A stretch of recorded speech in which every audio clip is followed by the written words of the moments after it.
I am Noriko Ballful, and this is Uncut. Today, a brazen mid-morning robbery outside of the Oasis Cafe on Carmichael Street was foiled by a fast-acting security guard and two nearby police officers. After robbing a man of his valuables, two bandits, one of them armed, tried to escape the scene, but a security guard who saw it all go down chased after them. He then saw two officers passing by who joined in the chase. They caught the men in two different locations a short distance away from the scene. However, they have yet to find the weapon used in the crime, even though they even employed a junkie to help them look through the drains for the gun. Nevertheless, the two men are currently in police custody. So, don't you just love a happy ending? Over 6 months and $1 billion+ later, and the Rona View Hotel, the Infectious Diseases Hospital at Lilienthal, East Coast Demerara, will finally be operational by next week. Most of the equipment to treat critically ill patients is already in place. The ICU will accommodate 25 to 29 patients. Patients who present mild symptoms will also be treated at the facility, which can accommodate 199 patients in total. Not 200, but 199. I hate odd numbers like that. Anyway, medical personnel will also be transferred to the facility, which will also house pre- and postnatal maternity cases. Well, it looks like the mayor of Georgetown listened to all your advice and decided to get someone to help them manage their money. Mayor Narayan understood that when it comes to managing money, City Hall is about as responsible as a pork knocker in a Venezuelan strip club. In fact, Mayor Narayan revealed that the council has been seeking the assistance of independent experts in handling several aspects of its administration, not just revenue collection, all in hopes of improving how the capital city is managed overall. Now it's time to tell you about Best Buy's car of the day. Currently on sale is this 2017 Toyota CHR with Bluetooth stereo, LED lights, mag rims, fog lamps, flare kit, steering, audio controls, and much, much more.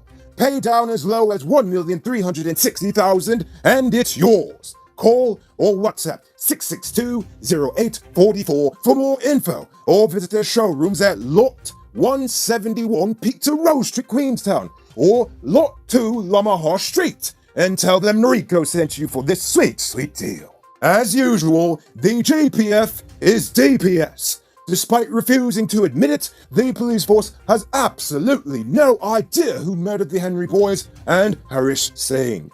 A month after asking the public's assistance for free, they have now decided the money might loosen some lips. Today, they issued a $3 million Guyana reward for any information leading to the arrest of the murderers. The offer came less than 1 week after Starbrook News reported that DNA samples failed to link any of the suspects to the crime. I'm sorry, three boys, this country has failed you. More news from the beach. Yesterday afternoon, an 11-year-old boy was struck down by a car on the number 50 public road in Quarantine. Police said the hire car was driven by a 30-year-old, also quarantined the beast, with 4 passengers reportedly driving at a moderate speed. The driver alleged that the boy ran across the road before he could completely swerve out of the way. The boy was struck down, but he was taken to the hospital where he was treated for a fractured right shoulder. The driver is currently in police custody. And in Core Riverton, one man is arrested after he robbed 3 police women who were apparently sleeping on the job. On October 28th, 26-year-old Simeon Bernhardt Lynch of Hazel Street, Springlands, allegedly stole money, cell phones, and even a gun from the 3 officers guarding the NIS building at Core Riverton. He was not required to plead to the 2 counts of robbery and 2 counts of larceny. He was released on $280,000 bail. Lynch is expected back in court January 7th, 2021. So yes, he'll be free this Christmas, which means he'll have probably more time to commit more crime. And speaking of more time for more crime, it's November, people, robbery season. If I were you, I would consider getting security for the home business. I personally recommend Sheriff Security Service. I find that they are the most professional, with well-trained armed or unarmed guards. Get some security this Christmas, people. The GDF is inviting all suitable candidates to apply for their Officer Cadet program. The program will begin in March of next year until the candidates are selected for training from the United States military. Successful candidates will be trained at either the U.S. Army, Navy, Air Force, or Coast Guard Academy, where soldiers will, presumably learn how to do such things Trumpistownies do so well. such as committing war crimes and overthrowing democratically elected governments to take their oil. What? I'm just saying. Now for today's runner report. Today, the nation recorded 7 new cases. The total number of deaths now stands at 128. The ministry said 2 additional persons died today, but won't be reflected until tomorrow, so don't row at me if the number's a bit off. Anyway, there are now 9 persons in the ICU and 712 persons in home isolation. The total number of known cases in the country is now 4,245. So please, people, wash your hands frequently, avoid touching your nose and mouth, and mask up before you leave the house. And when you do leave home, try to avoid enclosed spaces and give 6 feet of space between you and another. The Institute for Energy Economics and Financial Analysis noted that this past quarter, Exxon Mobil did significantly worse than its 4 peers, Shell, Total, BP, and Chevron. Exxon Mobil suffered a US $680 million loss during the 3rd quarter of this year. The institute noted that the disappointing results also challenged the company's repeated claims that the fundamentals of the oil and gas industry have not changed, which obviously they have. The industry analyst reminded that Exxon assumes that growing populations and economies will increase energy demand, hence there would always be a demand for its products. The IEEFA disagrees completely, as the world is actually moving more towards renewable energy. They also noted that Exxon's stock price actually reflects this, as it has plummeted by over $70 since 2014, despite continuous international growth from then up until the Rona struck. You can multiply your cash by selling Digicel Top-Up. This is a legit way you can earn some extra cash at your business or to supplement your existing hustle.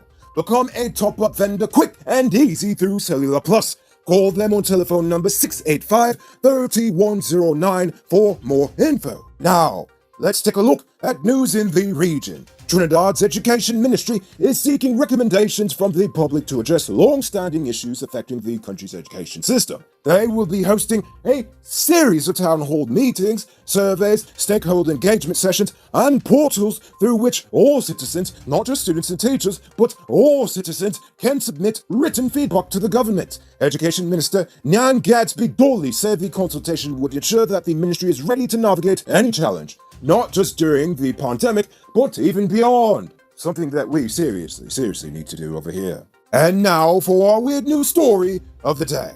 America has many superstitions that supposedly predicts who will win the election. Here's one of them. A bakery in the key battleground state of Pennsylvania is on a 3-election streak of picking the eventual winner of the election through a cookie poll. According to the owner of Lockel's Bakery in Hatboro, Pennsylvania, as of Monday, President Donald Trump's red cookies had outsold former Vice President Joe Biden's blue cookies by a landslide, by selling about 28,000 to 5,000. Lockel explained that she counts each individual cookie as a vote when they are sold and followed the same process in 2008, 2012, and 2016. All 3 of them accurately predicted the winners of those elections. The owner of the bakery told Fox News that they plan to reveal the final count following the election. So we'll just have to see if they'll be right this year too. Imagine going to the seawall to give some blow, and when you're done, you try to start your engine and click, nothing. That's because you don't have a platinum battery. With its sealed, maintenance-free calcium alloy plate, advanced technological build, and rigid testing process, you'll be on your way home to your wife in no time. Platinum batteries are available countrywide and are imported and distributed by Caribbean Motor Spares. 174 Zeelut East Bank Essequibo. Call them on telephone number 609-7621. Moving on to our Uncut News Viewers Poll question of the day. Every day we pose a question about current events in Guyana, the region, the diaspora, and how you feel it relates to us. So you give your responses in the comments, and we'll read the best ones in the following episode. Yesterday's question was for all you diasporans out there. Haha! I wanted to know how you feel about the US elections. Christian Carter said, honestly speaking, we all have to be terrified if Donald Trump wins the election again. I see.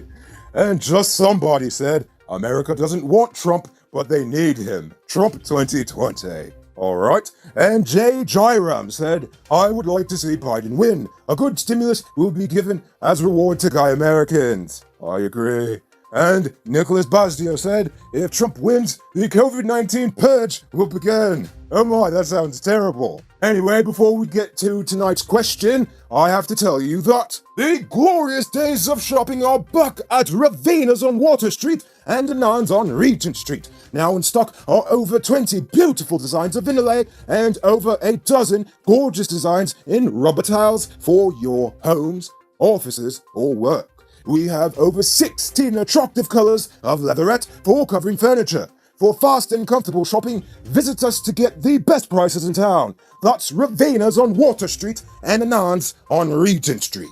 So, good answers, people. Now I leave you with tonight's question. As we previously reported, Exxon is taking a beating due to the Rona, and now they are truly relying on their finds offshore Guyana to help make the company profitable over the next decade. Now that we know that we have large offshore oil reserves and exactly where they are, should we use this as an opportunity to negotiate for better terms or wait until the next contract comes up? Think about that question and tell us in the comments below. If your response is good, we just might feature it in Wednesday's episode. Anyway, that's all the time we have for tonight. Check us out tomorrow for another. Until then, I'm Noriko Bulford saying good night, folks. Hey Uncut News viewers, thanks for watching. You can subscribe by clicking on this button over here, or click over there for more news. You can also drop a comment to let me know if you've made it to the end of the video. Goodbye for now!